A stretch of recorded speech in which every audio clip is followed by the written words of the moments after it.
Hey Gemini, welcome back. This is A from High Five Sci Vibes Tarot, and this is your Sun, Moon, Rising sign, and Venus general reading for the sign of Gemini. This is for October 2024. Uy, please take what resonates and leave what doesn't. If it doesn't resonate, that's okay. Perhaps next time's message is the one for you.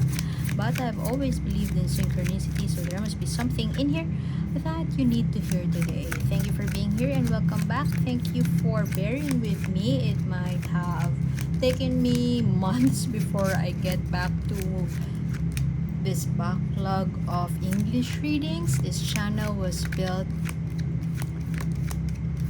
on English readings but I just tried reading using my native tongue, and it just felt more comfortable to do so.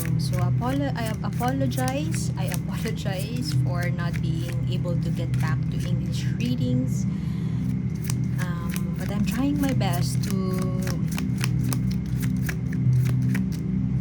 provide more English readings. I don't speak really well with using English because it's just my second language, but trying.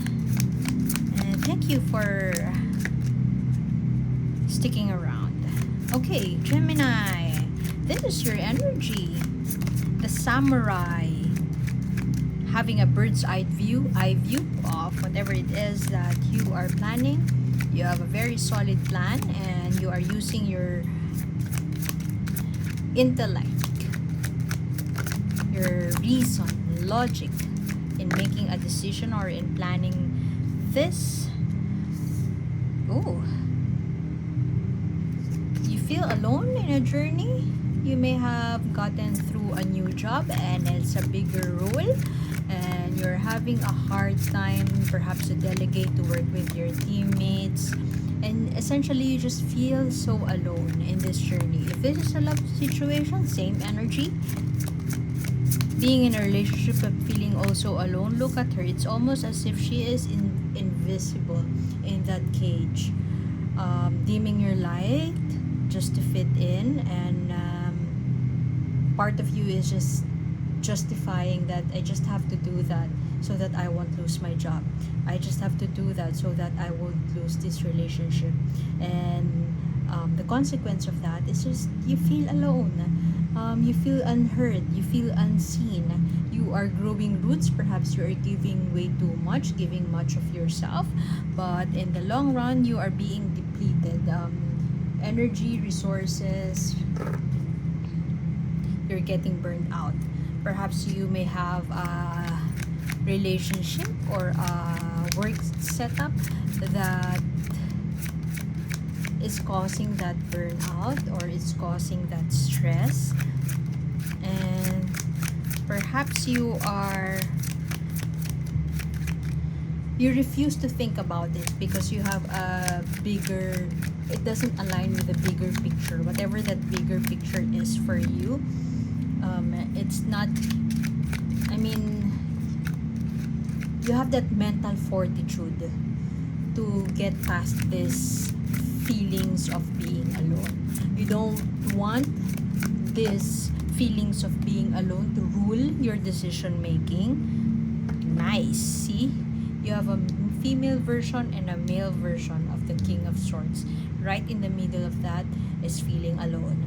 If you are in a relationship, you may be dealing with a person who is totally similar to you, to a point that you are clashing. Your opinions are clashing and you can't agree to disagree.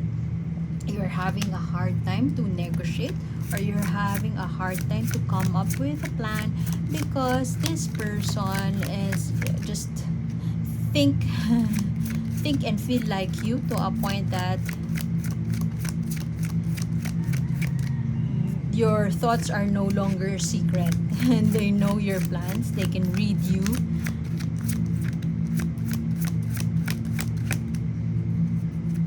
But they're not doing something to address whatever it is that you need addressing. There could be an elephant in the room, and you hate the fact that You almost think the same, similar to this person, but they're not listening. They lack the empathy. They lack the understanding where you are coming from.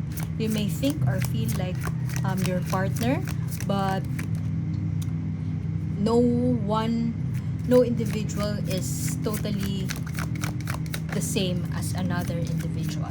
And that's where the challenge is right now. Ooh, what?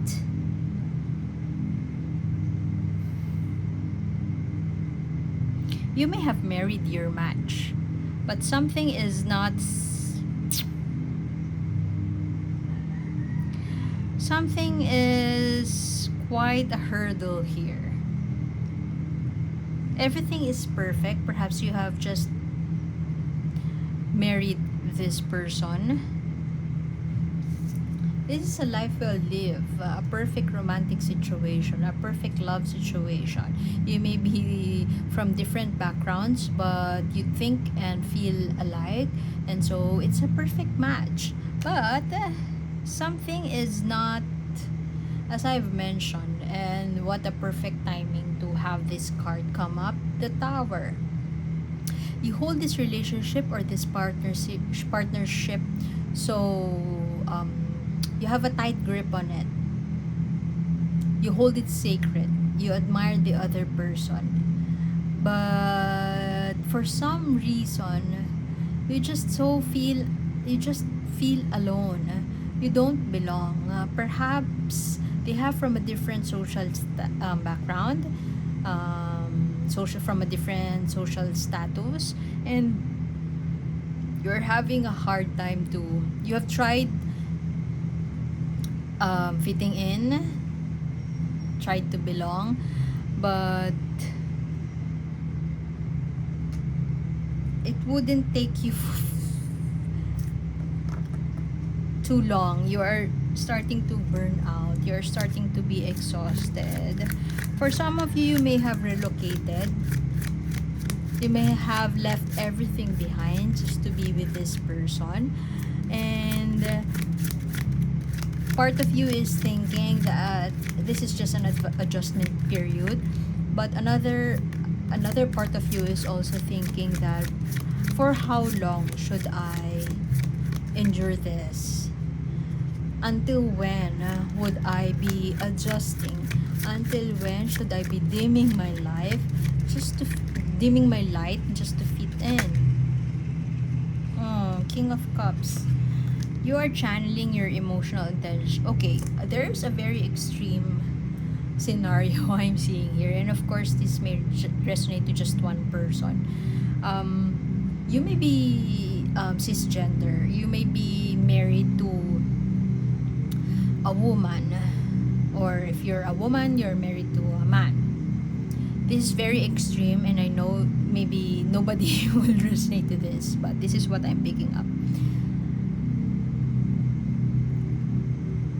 You are married to that person whom you thought is totally gets you, totally similar to your dreams, aspirations, goals, vision in life.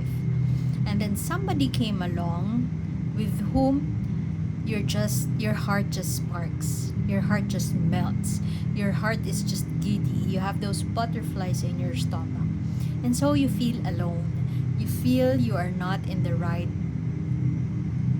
situation, almost as if feeling that you will never be enough. You are not in the you're not in the right place, and worst, you feel that something is wrong with you. If you would look at it objectively, and perhaps your friends are telling you you are exactly where you need to be, you're in a perfect relationship, everything that you could ask for is in your wife or in your husband. But you just know in your heart, you don't belong. It's not for you.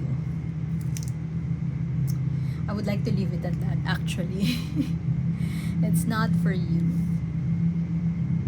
this could be you channeling your emotional intelligence, blah blah blah, wanting to understand, nurture, understand your situation, understand your partner. But I just kind of getting the vibe. I'm leaning towards feeling that this is another person, and this person is your better half. Not on paper, not in the eyes of the church, but in your soul, in your heart. You know this is your better half, and you are not married to this person. There's an idea of a loving relationship, I don't know, that sits in your heart, and you're not expressing it, or perhaps you are repressing it. But the Tower card right here, this is an invitation for you to confront the elephant in the room. At the same time, this is also a reminder that anything that is not built on a solid foundation will soon fall apart. No matter how you repress it, no matter how you run away from it, no matter how hard you try keeping it under wraps, the universe will do something. The truth will set you free, and the truth will come out. The universe will do something to put that truth out. And it's like an orchestrate. The universe will orchestrate everything just so you would experience this, which is bliss, and you will no longer be in that stuck feeling alone situation. I want to leave it at that, really, Gemini. Let's just get a message for you from the universe. Message for our Gemini. Oh, weaving flowers. You are creating something new. You are transforming, or you are perhaps you may have called it quits in the most recent past. You have broken up with this person, but you are back picking up the broken pieces once again, and you're creating something beautiful out of a situation that has been torn apart. A vision of the war in Gaza has just crossed my mind right now, and I can see posts in social media about how Palestinians are making the most, like they're cooking in a war in front of a barren land. It's just so inspirational. I mean, I'm not saying that you have to endure, but you can always look at negative situations or negative circumstances as positive, and you are in that situation. If ever you would, something will fall apart in your life, this is an affirmation from the universe that it's part of the process, and there is a guarantee that whatever it is that you will build from that rotten, I'm hearing rotten, barren land, as you start cultivating it, it will turn into something beautiful. So this may not make sense to you at all at this point in time, but when this clash, this whatever destruction, once this happens, maybe this would make sense. You are weaving something out of nothing, and you have the resources that you need to make that happen. So I'll leave it at that, Gemini. Thank you for being here, and I'll see you next time. My name is A. See you soon. Bye.